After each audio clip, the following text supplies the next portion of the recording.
আমি কথা পাতিব খুজিছো জুবিন গাৰ্গৰ বিষয়ে। জুবিন নামটোৰ অৰ্থ আপুনি জানেনে বাৰু? যদি আপুনি বিচাৰ খোচাৰ কৰি চাই তেতিয়া গম পাব জুবিনে নিজৰ নামটোকে জীয়াই গৈছে। তেখেতৰ নামৰ অৰ্থ হ'ল এনে ব্যক্তি যি আকাশ চুব পাৰে। এইকেইদিনত সমগ্ৰ বিশ্বই দেখিছে অসমীয়া মানুহৰ আকুলতা, ভালপোৱা, মৰমৰ মানুহজনক এবাৰ শেষবাৰৰ কাৰণে চোৱাৰ ইচ্ছাত যি সমদল সৃষ্টি হৈছে সেয়া সকলোৱে প্ৰত্যক্ষ কৰিছে। যি এক কষ্ট, অবৰ্ণনীয় যি এক দুখ আমি লৈ জীৱনটো আমি বাকি থকা দিনবোৰ পাৰ কৰিব লাগিব, সেয়া সমগ্ৰ বিশ্বই দেখিছে আৰু বুজিছে যে টকা, ধন, সম্পত্তি, সুনাম বা বদনাম এইবোৰ একোৱে হিচাপ নহয়। যদিহে ভাল পোৱা থাকে তেতিয়াহলে মানুহে মানুহৰ কাৰণে এনেকে কান্দিব পাৰে। জুবিন গাৰ্গ কেৱল এজন গায়ক নহয়। জুবিন গাৰ্গ হ'ল আমাৰ হিয়াৰ আমঠু, আমাৰ তেজৰ শিৰে শিৰে বৈ থকা এজন ব্যক্তি।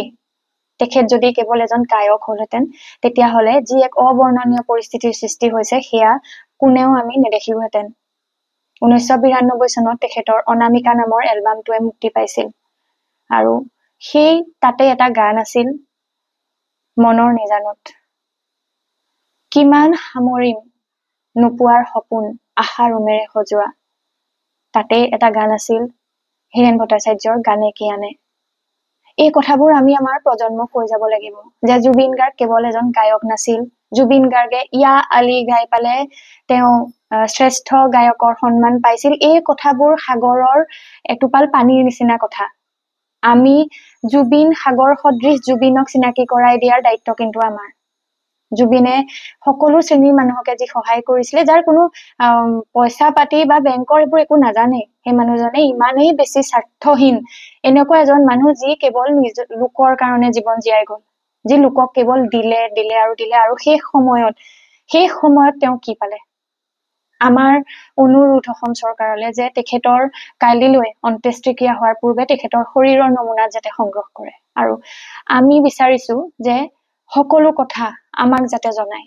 তেখেতৰ কেনেকে মৃত্যু হল এই কথাখিনি জনাৰ অধিকাৰ সমগ্ৰ অসমবাসীৰ আছে। তেখেতে 2005 চনত বা 2006 চনত বিভিন্ন বঁটা লাভ কৰিছিলে। এই বঁটা বা এই স্বীকৃতিবিলাক তেনেই সামান্য কথা। তেওঁ যিটো জীৱন ধাৰণ কৰি আহিল, পালন কৰিলে, তেওঁ যিখিনি আমাক শিকালে, সেই যিখিনি কথা আমাক শিকাই গল। কালি যেতিয়া বিষ্ণুপ্ৰসাদ ৰাভা ঢুকাইছিলে তেতিয়া বিষ্ণুপ্ৰসাদ ৰাভাৰ ওচৰলৈ আহিছিলে ডক্টৰ ভূপেন হাজৰিকা আৰু লিখিছিলে অস্ত আকাশৰে সপোন ৰহন সানি। যেতিয়া ডক্টৰ ভূপেন হাজৰিকা ঢুকাইছিলে তেতিয়া তেওঁৰ কাষত আছিলে জুবিন গাৰ্গ। কালিলৈ অন্ত্যেষ্টিক্ৰিয়াত কিন্তু তেনে এজন ব্যক্তি জুবিন গাৰ্গৰ ওচৰত নাই। সেই কথাটো আমি প্ৰত্যেকেই অনুভৱ কৰিব লাগিব আৰু তেখেতৰ যি লিগেচি, সেই লিগেচি কোনে কঢ়িয়াব? সেই লিগেচি আমি প্ৰত্যেকেই কঢ়িয়াব লাগিব। কালিলৈকে আমি ভাবি আছিলো যে নৱপ্ৰজন্মই অসমীয়া গান নুশুনে, নৱপ্ৰজন্মৰ সেই একতা নাই বা নৱপ্ৰজন্ম বিলাক অলপ বেলেগ হয়। নৱপ্ৰজন্মৰ সেই যিটো আকুলতা বা মৰম বা ভালপোৱা সেইখিনিত যেন কৰবাত কিবা এটা বিসংগতি আমি জ্যেষ্ঠসকলে আমি সমালোচনা কৰিছিলো। কিন্তু সকলো কথা ভুল প্ৰতিপন্ন কৰিলে আৰু কিমানজন নৱপ্ৰজন্ম ওলাই গল ঠিক নাই। লাখ লাখ মানুহে সমদল উলিয়ালে আৰু যাৰ কাৰণে কি লিমকা বুক অফ ৰেকৰ্ডছত কোনো ব্যক্তিৰ অন্ত্যেষ্টিক্ৰিয়াত ভাগ লোৱা সমদলৰ শ্ৰেষ্ঠ ৪ৰ্থতম স্থান পাইছে এইকেইদিনত। গতিকে চাওক, এই যে আমাৰ আকুলতা মানুহজনৰ প্ৰতি, সেয়া কি কোনোবা এজন কেৱল গায়ক এজনে দিব নোৱাৰে। তেওঁ মানুহ হিচাপে যিটো জীৱন কটাই গল সেয়ে তাৰ লগত আমি নৱপ্ৰজন্মক পৰিচয় কৰাই কিন্তু দিব লাগিব। আৰু লগতে আমাক লাগে ন্যায়। কিহৰ ন্যায়?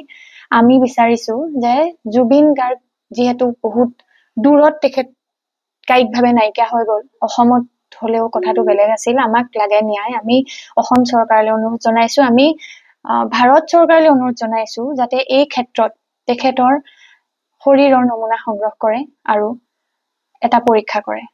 আমি XT একাডেমীৰ তৰফৰ পৰা জুবিন গাৰ্গলৈ জনাইছো শ্ৰদ্ধাঞ্জলি। তেওঁ যতেই আছে কুশলে থাকক।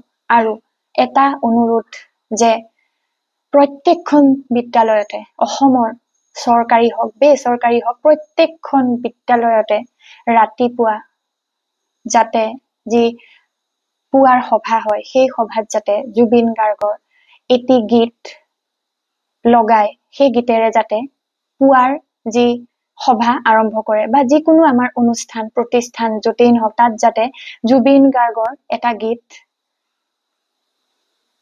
গীতেৰে সকলো সভা আৰম্ভ কৰে আৰু তেনেকৈয়ে আমি তেখেতক জীয়াই ৰাখিব লাগিব আমি নৱপ্ৰজন্মক জনাব লাগিব যে কোন আছিল জুবিন গাৰ্গ ধন্যবাদ